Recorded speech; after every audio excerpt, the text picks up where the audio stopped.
Sanctionnant les travaux de la 8e session ordinaire,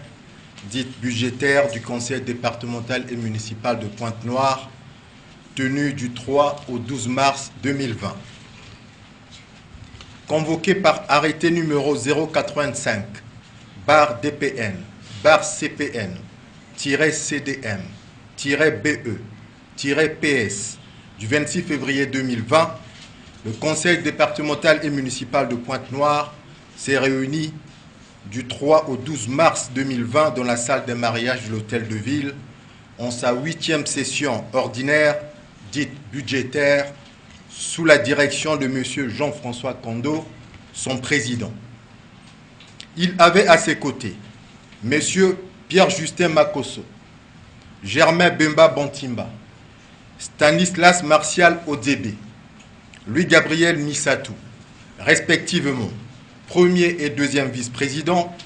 premier et deuxième secrétaire du bureau exécutif du Conseil départemental et municipal de Pointe-Noire. La cérémonie d'ouverture s'est déroulée en présence de messieurs Bienvenu Kenzo, représentant de l'État, Pierre Mbola, secrétaire général du Conseil départemental et municipal de Pointe-Noire, du sous-préfet du district de Tiambanzassi, des administrateurs maires et des secrétaires généraux des 6 arrondissements de Pointe-Noire,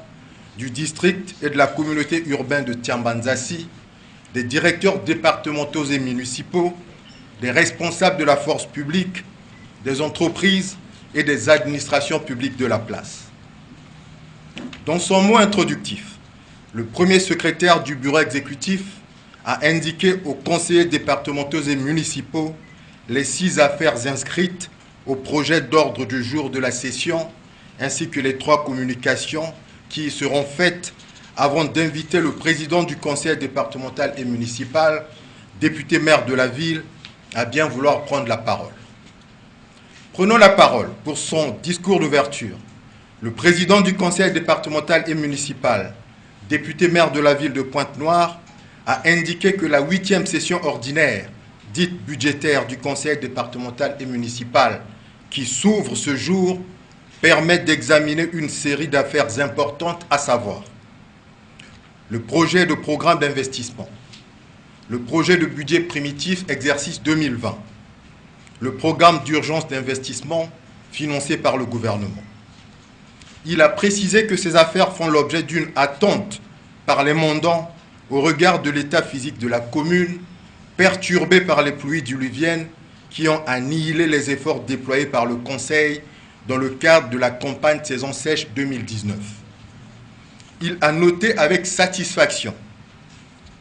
que la dotation spéciale mise à la disposition de la commune par le gouvernement permettra de réaliser les travaux d'urgence sur les points sombres des voiries urbaines. Saisissant cette occasion, le président du conseil départemental a profité de présenter aux élus locaux les vœux de bonheur, de santé, de longévité et de succès pour la nouvelle année.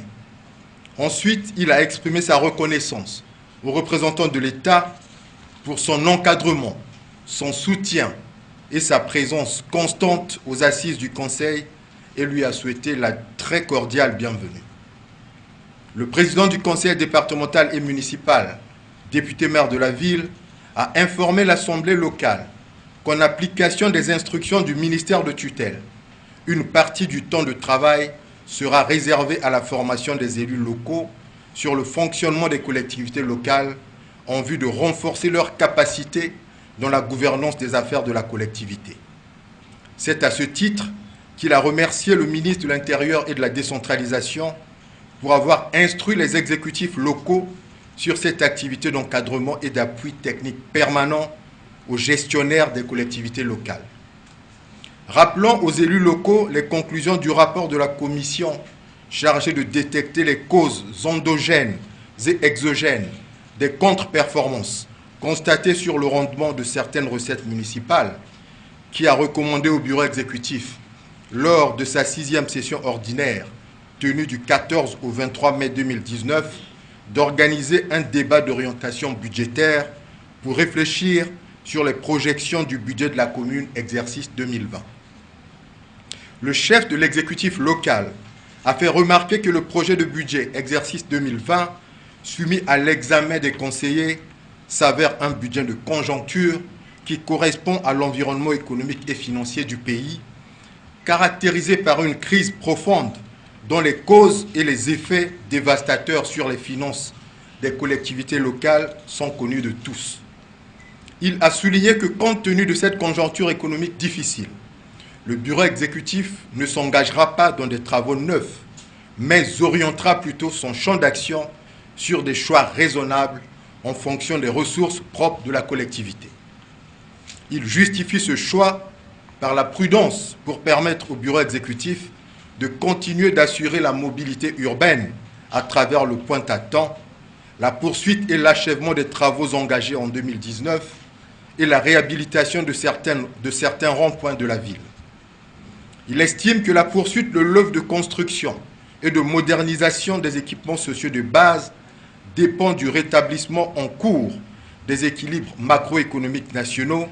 et de la mise en œuvre des nouvelles dispositions de la loi de finances exercice 2020 qui tend à assouplir les finances des collectivités locales.